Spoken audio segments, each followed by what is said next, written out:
Saudara, belakangan ini situasi Indonesia bergejolak dan Bali pun juga merasakan. Seperti halnya barang-barang mengalami kenaikan harga, emas naik cukup tinggi, dan juga ada gelombang PHK yang terjadi di berbagai tempat.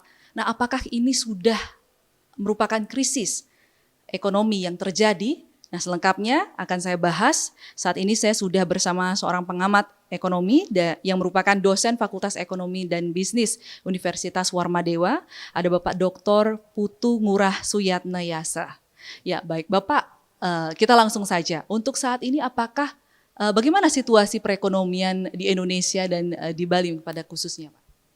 Sebetulnya situasi perekonomiannya ya sedikit agak terganggu ya oleh kondisi perang dagang yang sekarang sedang terjadi antara Amerika dan Cina. Nah, jadi yang terganggu itu sebetulnya kan ekspornya, ekspor kita ke Amerika. Kemudian rantai pasok terganggu karena ketika terjadi perang dagang maka akan terjadi pengurangan produksi baik di Amerika maupun di Cina. Sedangkan Indonesia itu sangat terkait dengan rantai pasok bahan baku dari Cina untuk memproduksi di Indonesia untuk diekspor ke Amerika. Demikian juga Amerika sangat tergantung dari produk-produk seperti alas kaki, kemudian tekstil, kemudian alat elektronik, mesin-mesin juga, kemudian juga bahan bakar nabati. Nah, jadi yang terganggunya di sana. Gitu. Nah, tapi kalau saya lihat PHK, harga emas naik itu kan sebetulnya itu belum menunjukkan, artinya itu baru dipengaruhi oleh faktor ekspektasi masyarakat. Ya, karena kalau emas itu kan begitu masyarakat memperkirakan di masa yang akan datang itu akan terjadi gangguan ekonomi kan, maka emas itulah yang sebetulnya paling menguntungkan untuk disimpan. Nah, itu jadi arahnya ke sana sebetulnya. Nah, kalau dari sisi pertumbuhan ekonomi kan masih juga stabil, masih sesuai dengan ekspektasi dari pemerintah. Jadi tidak terlalu terganggu lah gitu. Berarti ini belum krisis ekonomi ya Pak ya? Ya, kalau krisis itu kan kalau sudah berturut-turut pertumbuhan ekonominya terus-menerus mengalami penurunan itu baru namanya krisis selama 3 bulan. Iya, nah ini sekarang kita masih belum, ya masih biasa-biasa saja. Tapi gejalanya sudah ada Kak Pak? Ya, memang gejala itu sudah muncul. Nah, itu diakibatkan oleh salah satunya itu kan karena terutama yang terkait dengan basis ekspor, dia akan terganggu juga, akan ada gejala-gejala masalahnya seperti itu. Tapi kan kemarin Donald Trump itu sudah menyatakan bahwa ini dipending 90 hari. Nah, jadi kan belum ada apa-apa, tapi masyarakat kan sudah panik duluan itu. Kita terlalu banyak ekspektasi gitu untuk hal-hal yang belum tentu terjadi gitu. Nah, baik Bapak. Lalu bagaimana strategi yang bisa dilakukan pemerintah menghadapi situasi ini, Pak?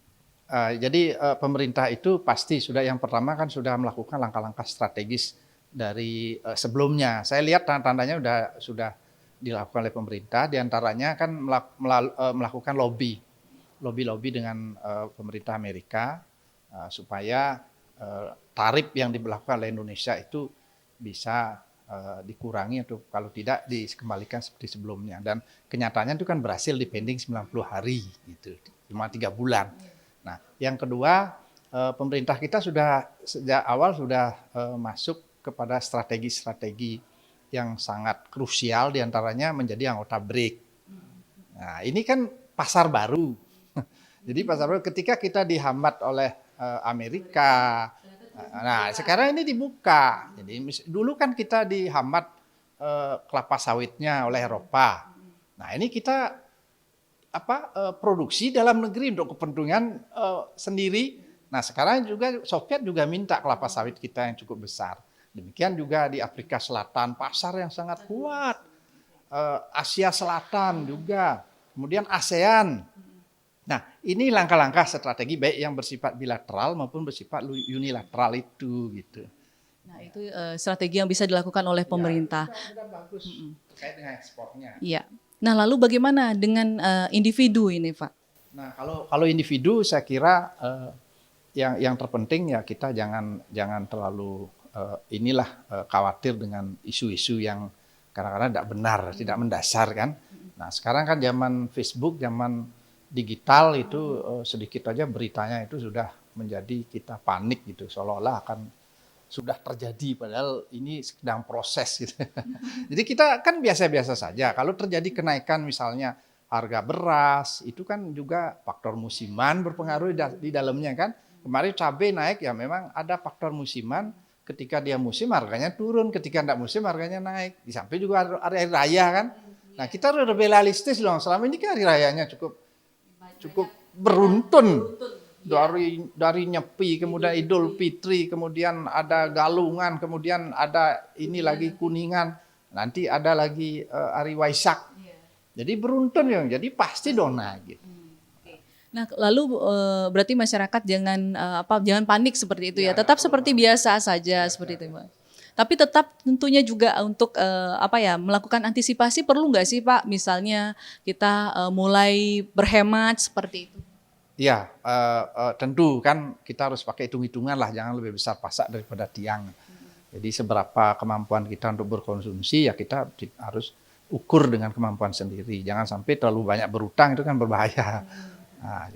Nah kalau misalnya apakah masih boleh kita untuk liburan kayak gitu Pak kalau di situasi seperti ini? Ya saya kira sepanjang kita memiliki budget untuk itu bagus sekali karena itu akan mendorong pertumbuhan ekonomi melalui apa yang disebut dengan efek multiplier. Ya, itu penting. Ya, sehingga jumlah uang beredar tetap seperti biasa, cukup tetap tinggi, sehingga ini akan mendorong pertumbuhan ekonomi. Jadi kuncinya yang penting ada budgetnya. Jadi bukan dari hutang, apalagi dari pinjol ya Pak ya. Cobalah tiru kita orang Cina. Orang Cina itu seberapapun pendapatannya, dia selalu menabung. Kecil pendapatannya, kecil dikonsumsi. Tetap dia menabung. Jadi tetap disisihkan. Gitu. Tetap disisihkan. Nah ini kan filosofi ini harus kita ikuti gitu.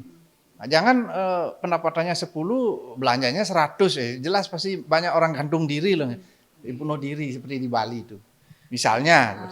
Berarti karena dia melebihi daripada kemampuannya gitu ya Pak ya.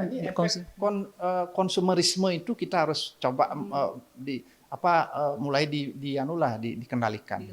Iya. Tadi untuk individu, lalu bagaimana dengan pelaku UMKM, Pak? Yang saat ini juga pada mengeluh katanya mulai sepi yang belanjanya seperti itu. Iya, kalau UMKM itu kan yang sebetulnya yang paling terkena itu kan nanti ini kan belum yang terkait dengan ekspor ya. Karena ekspornya diproteksi dengan tarif, maka otomatis produk-produk ekspor tertentu pasti menurun. Tetapi kalau yang di dalam negeri, nah yang di dalam negeri ini kan lain lagi kan persoalannya. Nah, apakah ini karena tamu yang berkurang misalnya ke Bali kan, sekarang kan agak misalnya low season gitu, otomatis dia akan permintaan terhadap produk UMKM, terhadap produk seni itu kan menurun juga. Lalu bagaimana Pak? Nah, dalam kondisi yang seperti ini maka UMKM itu harus mulai mengarahkan pada pasar-pasar yang di dalam negeri yang menggunakan digitalisasi. Marketingnya harus masuk ke marketplace gitu. Marketplace digital. Nah, sekarang kalau hasil penelitian saya yang menggunakan digitalisasi itu termasuk internet tuh masih sedikit di seluruh Bali untuk UMKM. Nah, sehingga pasarnya ya segitu-segitu aja. Konvensional, begitu dia barangnya tidak ada permintaan dari pasar itu, ya otomatis jadi sepi. Padahal di nasional kan masih banyak. Kita punya penduduk itu 284 juta saat ini. Itu banyak loh. Itu banyak, itu pasar yang luar biasa. Nah, cuma antar pulau kan. Nah, sekarang bagaimana kita caranya merambah itu? Termasuk antar provinsi, antar kabupaten di Bali kan. Jadi itu sebenarnya peluang yang besar ya bagi pelaku UMKM ya Pak ya? Digitalisasi, kemudian kita diversifikasi produk kan. Tetap inovasi itu harus dikembangkan. Ya. Baik Pak, lalu begini Pak, kan sebenarnya sebelumnya krisis ekonomi sudah pernah terjadi. Nah lalu apa saja pelajaran penting yang dapat diambil dari krisis ekonomi sebelumnya untuk mencegah krisis mungkin di masa depan? Ya, yang penting kemandirian negara ini, kemandirian individu, ya individu setiap anggota masyarakat itu memiliki prinsip kemandirian. Ya, kemudian negara juga mandiri, jangan terus-terusan tergantung dari impor. Nah selama ini kan mafia impor yang banyak bekerja di negeri ini. Nah, ini bahaya, mas sengaja dibuat begitu kan. Indonesia ini kan dikenalikan oleh banyak mafia, termasuk salah satunya yang paling berat tuh mafia impor. Nah itu dihilangkan lah gitu. Karena dengan mafia impor itu sengaja industrialisasi atau hilirisasi di dalam negeri dihambat supaya mereka dapat pekerjaan untuk impor terus, termasuk beras. Padahal itu mestinya bisa kita lakukan di negeri ini kalau kita mau gitu loh. Nah ini pemerintah ini yang harus keras. Saya kira udah mulai sekarang. Mudah-mudahan ini berjalan terus itu berkelanjutan gitu. Termasuk korupsi itu, karena inilah cikal bakal kenapa ekonomi kita naik turun sudah 72 tahun merdeka, ya tetap aja begini, kalah sama Korea, kalah sama Vietnam, malah sekarang Vietnam jauh belakangan. Nah ini karena itu dia, di samping sistem perekonomian, sistem kenegaraan kita yang tata negaraan kita yang memang berbeda ya. Tapi saya kira orang Indonesia pinter-pinter loh, banyak orang hebat. Nah, cuma iklimnya yang kurang bagus di Indonesia, iklim bisnisnya. Nah inilah makanya pemerintah itu terus mengatur regulasi itu supaya tidak seperti sekarang birokrasi berbelit, preman di mana-mana. Itu kan salah satu contoh kenapa kita tidak bisa maju. Iya ini biaya tinggi. Maka kalau gimana orang bisa invest kalau pungutan terlalu banyak, ini berbelit-belit, nyari gini susah. Ini yang harus disegera gitu loh. Jadi terlalu lama ini prosesnya ini. Baik itu legislatif yang bikin aturan-aturan itu ya tolong lebih proaktif, lebih cepat dan harus berani. Jangan seperti membebek aja semua mengikuti ke depan gitu. Harus punya keberanian loh gitu. Kalau enggak mungkin kita terus saja begini. Ya. Oke. Baik Pak, terima kasih banyak Pak terkait dengan perbincangan kali ini terkait dengan situasi perekonomian, apakah sudah krisis, ternyata memang belum terjadi, dan juga bagaimana kita mengatasi atau mengantisipasi jika krisis itu benar-benar terjadi.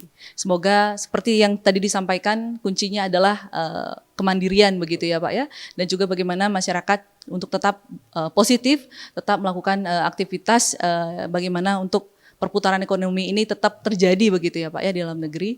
Ya, terima kasih banyak Pak atas perbincangan. Ya, demikian tadi perbincangan kita. Saya Sinta Pramadewi, Cipayana Putra, Kompas TV dan Pasar Bali.